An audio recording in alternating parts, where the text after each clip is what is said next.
As the Patriots get ready for the Baltimore Ravens and we start taking a look at the test coming up for the Patriots defense, it's time once again to debate Lamar Jackson. There's no debate anymore, Alex. There is the debate's over. The guy's a stud. Let me get through the intro. Okay. Let me get through the intro. This is the Patriots Press Pass from Gillette Stadium. I am Alex Barth. He is Evan Lazar.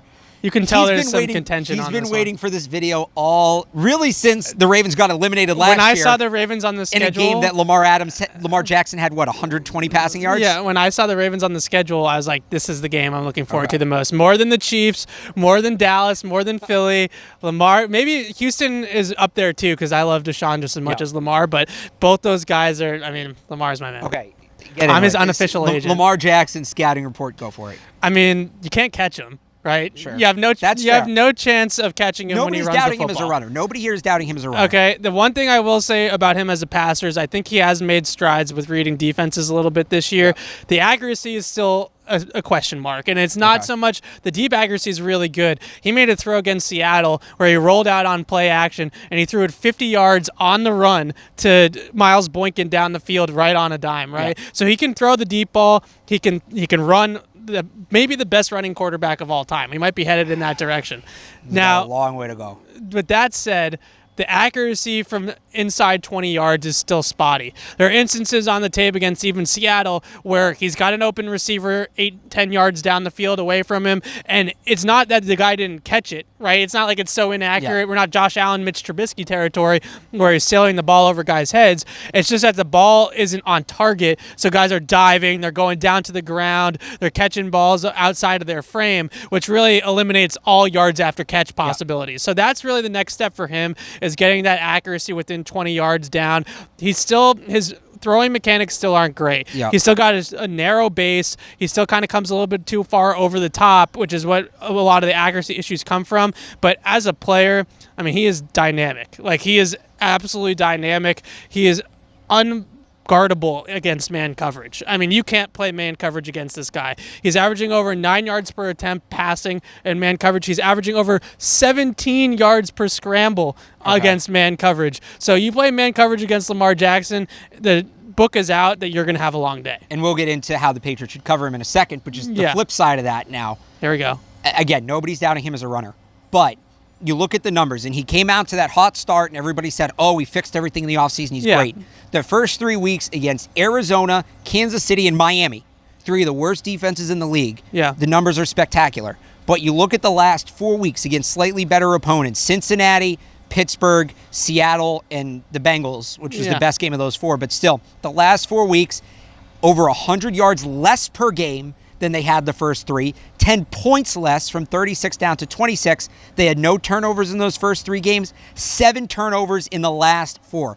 Again, the numbers aren't bad. Yeah. They're still putting up over 300 yards a game. 26 points is good, but they've come significantly down now that they're facing semi-real opponents, and this is the best defense they're going to face this year. On Jackson himself, great runner, elite runner. Nobody's doubting that. If he throws the ball 50 times, the Patriots will blow them out. But he still can't. And everything you said, I agree with a lot of what you said, but you were projecting a lot. You said his throwing motion isn't great right now, but it could get better. His accuracy needs work. They're not playing. They might play Lamar Jackson again in 5 years, but they're playing in 4 days. He's not fixing all of that in 4 days. No. He is still, to me, not a threat throwing the ball. Like you mentioned with the misses, he's not Josh Allen throwing the ball 40 yards away from the receiver. Right. But he is missing wide enough the receivers have to dive. Yeah. Against this Patriots secondary, those are going to be interceptions. Right. Well, I think the biggest thing, though, for Lamar is just that the way that they've designed their offense and the way that Greg Roman, their offensive coordinator, has designed their offense is that he has designed it around his talents. So they're not going to ask him to drop back and pass and just scan the entire field like he's Tom Brady and make throws. No, they have basically their passing plays are designed to have easy to read progressions that are very, very obvious for the quarterback. One side's a zone beater, one side's a man beater. You just figure it out, and then you throw it that direction. Or really what it is it's man beater, zone beater, scramble. Right? So if it's man and you look to your man side of the field, the man coverage beater isn't open, you're scrambling, right? So it is a lot of one read and go, right? So there's a lot of, if the first read's not there, he's going to take off. But the other problem with playing man against him is that he'll scramble to throw a lot of the time too. So you start getting those guys running around a lot. You have to cover for 4 or 5 seconds, and that's when he hits you with the big plays down the field. So I know his accuracy is not good, but the way that they've crafted the offense around him allows it to be mitigated a little bit, especially then also you got the read option elements in it, you got the zone reads, you also have just draw plays with the quarterback where you got guards pulling and tight ends pulling in front with pre-snap motion. And they do a lot of stuff that maybe if you watched like Navy, right, in the college football game where there's triple option, it's old school, it's coming at you, physical, downhill rushing, but a lot of it involves Lamar, and he's just such a good runner that the Patriots are going to have to load up against the run, but that might make them slower on defense. So let me just throw it back to something you said in terms of the offense being schemed around him and his strengths. We've heard that before. That's with all these young quarterbacks that come in here, and we hear about, if somebody's going to throw out, the Patriots always beat rookie and first-year quarterbacks.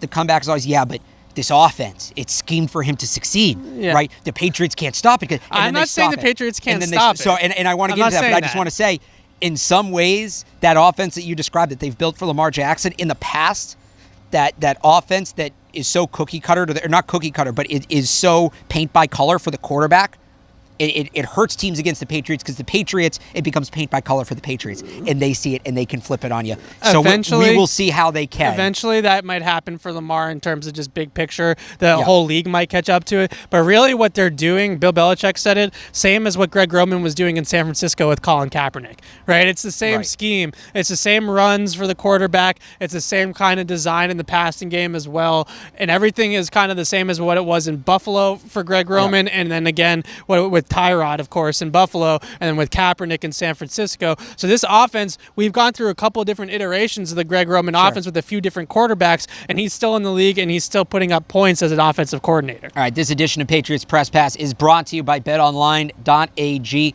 Visit their website, use the promo code CLNS50 for a 50% welcome bonus. Again, that's betonline.ag. All right, so how do the Patriots stop it, Evan? Zone coverage. I think they need to play zone in this game. You can play man and spy, but you're spying against a different animal, right? This is, you put Jamie Collins as a spy against Lamar Jackson. It's not the same as putting Jamie Collins as a spy against Josh Allen, right? It's just or even a guy like Baker Mayfield. This is another receiver running back you have to account for. Right, so I really think that's a very dangerous proposition. Like I said, I just read off the numbers a second ago. He averages 17 yards per scramble on man coverage snaps. Against zone coverage, that drops all the way down to 7. His YPA on pass attempts drops. All 5 of his interceptions this year have come against zone coverage. 0 interceptions against man coverage. So I really think that the way to play him is zone in the secondary. The Patriots will match a lot of things, so it won't be straight zone. There'll be some man match type coverages in the back end, and then you can really get that mush rush going. I know people hate hearing that, right? Because that usually means not a ton of pass rush when you're mush rushing. I think that's the right thing to do. I go back and look at what Seattle did against him 2 weeks ago, their last game. Baltimore's coming off the bye. And to me, you look at that Seattle game plan and you say, okay, everything Seattle did is exactly what the Patriots should not do. Seattle got aggressive. They blitzed. Their pass rushers got up the field. And what does that do, Evan? It creates rushing lanes. It creates passing lanes. It let Lamar Jackson open the game up with his legs. If you're the Patriots, and again, you have to factor the running game into this, but at least in semi-obvious passing downs, you're putting 3-4 defensive linemen down there, creating the pocket. If the Patriots don't touch Lamar Jackson once, I'm actually okay with that, as long as they keep him in the pocket. Circle around him, make him stand there, make the read and throw. This secondary will run with the receivers. Outside of Hollywood Brown, there's not a lot of talent out there. No, Miles Boykins had a decent rookie season, but he's a rookie. But that's it, right. The Patriots need to just put Lamar Jackson in the pocket and let their secondary do the work in this one. And if you play zone, obviously all eyes are on the quarterback. Right. So as soon as he takes off, all 11 Everybody guys comes in.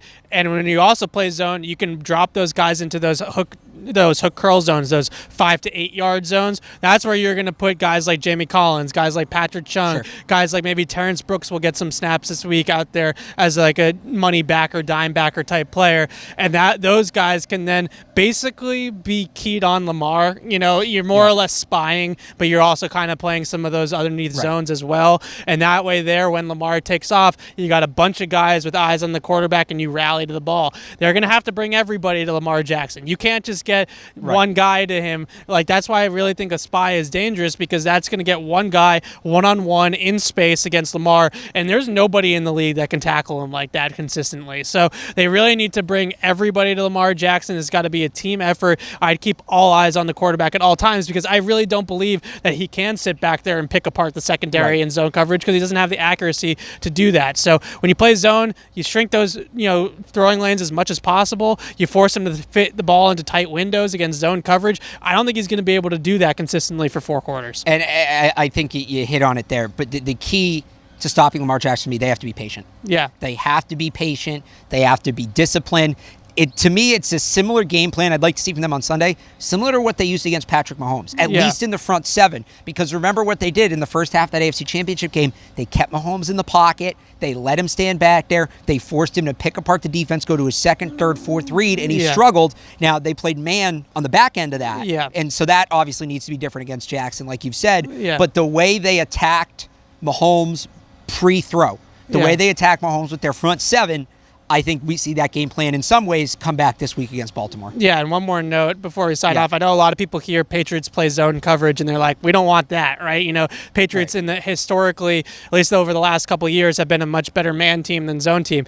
This year, actually, PFF just wrote an article about this, the best man coverage secondaries and the best zone coverage defenses. The Patriots were number 1 on both lists. I mean, that doesn't come as much as a surprise, though. They've just been so good. So they're great in zone this year, too, as much as they're great in man. One thing that they're great at in zone is they don't miss tackles. So they sit in their zones. Which is huge this And week. when you give up completions, they're getting guys down on the ground, and they're not giving up yards after the catch. So they're just as good this season in zone as they are in man, even though they are the team that leads the league currently in man coverage frequency. They play man coverage on over 63% of the snaps this year. So they are a man coverage primary team. I'm not saying they're not. Right. But in those 37 snaps that they've played zone, they've been pretty good in those too. All right, we'll see. Last time we did a Lamar Jackson video, I got ripped apart in the comments by Ravens fans. I don't know if you remember that. That was before the playoff game last year that they lost, and he was They're awful. definitely going to tell us that he's accurate within 20 yards, which I'm sorry. I love the guy, but he's just not.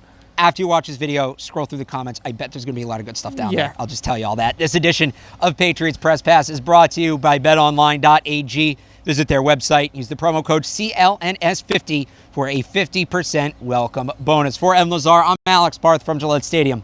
Thanks for watching.